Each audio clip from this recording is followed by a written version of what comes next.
दे जागोन दे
बाक्सा जिल्ला दुलाराय बर' फरायसा आफादनिफ्राय दिनै बे बालाबारि गामियाव गामिनिनो सासे जाखांफुनाय जि गेलेगिरि दानसोरां नार्जारि जे गवायाव थांनानै मेडेल मोननायनि उनाव हरखाबै रुंसारि जानायखौ गोथौयै दुखु फोरमायो आरो दिनै बे न'खराव फैनानै जोंनि दुखु मोननायखौ फोरमायदों आरो फैबाय थानाय समाव जाहाथे इसोरा नैबे दानसोरांनि न'खरनो सोलिबाय थानो बा गोहोखौ होयो साहसखौ होयो बेखिनिखौ मिजिंथिदों आरो बेजों जों बेखौल' फोरमायनो लुगैदों लाइमोन बिथांमोना दिनै जाखांफुनाय कलेजाव फरायफुनाय आरो न'खराव सासेल' फिसालामोन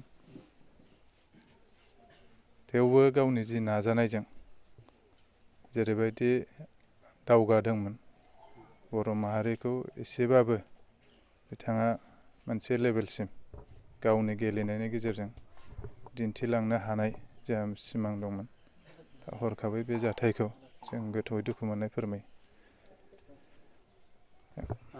जिहेतु न'खरा गोबां माने आर्थिक अबस्थाया हामा स' बिनि संस्थापननि सायाव नोंथाङा मा बुंनो लुबैयो सरकारनिसिम मा खावलायनो लुबैयो नोंगौ दिनै दानसोरां नार्जारिनि न'खराव फैनानै जों बुजिनो हादों बयबो बुजिलायदों जे नैबेबायदि न'खरनिफ्रायबो गावनि नाजानायजों जे गावखौ फसंथानो थाखाय मोनसे सिमां लानानै थांनाय आरो बे सिमांखौ नाजानायनि गेजेराव हरखाबै गोमालांनायाव न'खरनि दुखु मोननायखौथ' फोरमायखागोन बेजों लोगोसे जे न'खरखौ सुंथानोनो बिथाङा नाजादोंमोन बेखौबो जोङो मोनदाङो न'खरखौ गायसननोनो बिथाङा गोबां रोखोमनि नाजादोंमोन फरायनायावनो जा खेला गेलेनायावनो जा बायदि बिथिङाव बाहागो लानायानो जा दा बेनि थाखाय जोङो सरकारनि खाथियाव बेखौनो खावलायगोन जे दिनैनि समाव जिहेथु सासेल' फिसाला बिथांनि सायावनो निर्भर जागौमोन न'खरा दा बे न'खरखौ नायफिननांगौनि थाखाय जोंबो सरकारनि खाथियाव दाबि खालामगोन जाहाथे जोंहा बिटिसि सरकार दं आसाम सरकार दं बे सरकारफोरा जाहाथे नायसनो आरो जोंबो खावलायगोन सरकारखौ जाहाथे बे न'खरा दिनै दानसोरां गैयैब्लाबो जाहाथे बे गैयैनि जि न'खर माने जेरैबायदि जानांगौ बा दानसोराङा जेरैबायदि सिमां नुलांदोंमोन बे न'खरखौ लानानै बे न'खरखौ जाहाथे सरकारा नायसननानै बे दानसोरांनि सिमांखौ जाफुंहोयो बेखिनिखौ खावलायदों दासिमाव बिटिसि गभर्नमेन्टनिफ्राय संस्थापननि जेबो बाथ्रा बुंनायखौ मोनाखै नोंथाङा सासे एबसुनि लिडार हिसाबै स्पेसियेल मेसेज माबाफोर होनो गोसो दंना सरकारनिसिम दा बिटिआर सरकारनि जिखिनि नैबे फैदों बा फैगोन हयथ' MCLA बेहाय फैनानै थांबाय गाबोन समफोराव हयथ' खबर लागोन दा बेवहाय संस्थापन हिसाबै जुदि न'खराव दङब्ला होनांगौ बेखौ जोङो खावलायगोन आरो नङाब्लाबो जेरैबायदि बेब'स्थायै खालामनो हायो सरकारा बेखौथ' जों दाबि खालामखागोन। मानो होनबा सासेल' जेखिनि न'खर सुंथानो गोनां दानसोरां नार्जारि बिथाङा जिहेतु गैला, न'खरखौ नायसननांगौआ जोंनि बा सरकारनि बयनिबो दायथ' थागोन आरो बेखिनिखौ खावलायदेरगोन आङो।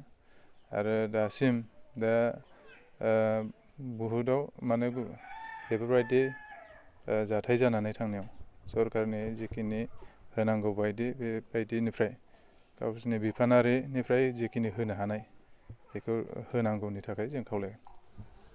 साख्रियो खिन्थु उन समाव माने बिदि खबर लाफैनायखौ जों नुनाय बिदि जों गोबां माने नुनो मोनो। जुदि संस्थाफोरनि सायाव सरकारा गुरुत्त' लायाबा इयुन समाव एबसु हिसाबै माबायदि सरकारनिसिम माबा खालामनो सानदों? बेवहाय सम लायो, सम हिसाबै जोङो बेखौ नायनांगोन। खिन्थु समनि सिगां जुदि खारग्रोनानै जों सौथुयोबा बे जोंनि थाखाय एसे साननो गोनां जायो। दा सरकारनि माखासे खान्थिफोरा हयथ' सम लायो, थेवबाबो जोङो खावलायगोन जेरैबायदि खान्थि बायदि होनांगौ बेबायदि होनो हानांगोन। मानो होनबा बे होद्रायैथ' नङा, होनो हानाय जिखिनि दङ बिथांमोननि आखायाव दा होनो हायै बेबायदि अबस्था नङा। आरो गावसिनि खान्थि बायदियै एसे सम लायोब्लाबो होनांगौखौसो जों खावलायगोन। माबायदि संस्थापनखौ जानो लुगैयो जुदि स्पष्ट बुङोबा? संस्थापन हिसाबै दा न'खरखौ नायनानैबाथ' जोङो थोंजोङै बुंनो हानाय नङा। सरकारनि नोजोराव गोग्लैनांगोन बेयो आरो जोंनिफ्राय होनांगौखौसो जों खावलायगोन। दा माबायदि होनो हायो, बोरैहाय होनो हायो बे सरकारनि खोथा थागोन। सासे राष्ट्रीय मर्यादा मोननाय नेसनेल प्लेयार हिसाबै माबायदि संस्थापन मोननाया मोजां होननानै नोंथाङा सानो? न'खराव जुदि फंबायफोर दङब्ला, बिदाफोर दङब्ला बेखौथ' सानलायनाय जागौमोन। दा जुदि सासेल' फिसालाब्ला दा बेहाय बोरै होनो हायो बे सरकारनि खोथा जाहैसिगोन। खिन्थु सरकारखौ जों खावलायगोन होनांगौ, बेखौसो जों खावलायगोन।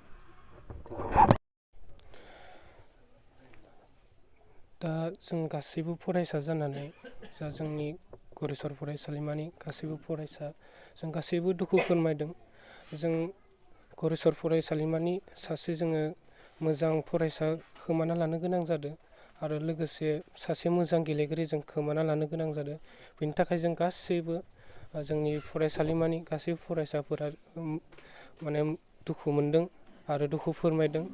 आरो जों गासैबो जों बिदि जाथावगोन होननानै सानाखैमोन। जोङो साननैसो सिगाङावल' जों बिथाङा गल्ड मेडेल मोननायाव जोङो गासैबो रंजादोंमोन। दा बेनि साननैसो थानानैनो जों बिदि दुखुनांथाव खोनानो मोन्दों। बेनि थाखाय जों गासैबो फरायसाया दुखु फोरमायदों।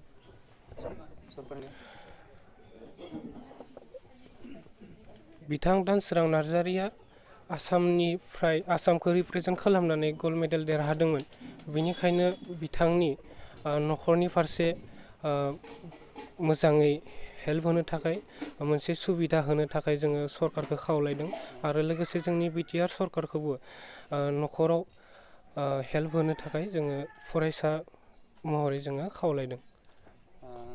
बिथां रुंसारि दानसोरां नार्जारिनि देहाया दासिमबो न'सिम सफैयाखै आरो बेखौ लाबोनायाव नोंथांमोननि कलेजनिफ्राय फाइनान्सियेलि हेल्प खालामदों होनना खोनादों। जोङो फरायसा हिसाबै जोङो माखासे जों हेल्पखौ होनो हायाखैबाबो जों जोंनि फरायसानिफ्रायनो बाहाय एसे एनै खांनानैब्लाबो जोङो न'खरनि फारसे जोङो हेल्प होनो जोङो आखायाव लादोंमोन। जोङो दा बेनि थाखायनो जोङो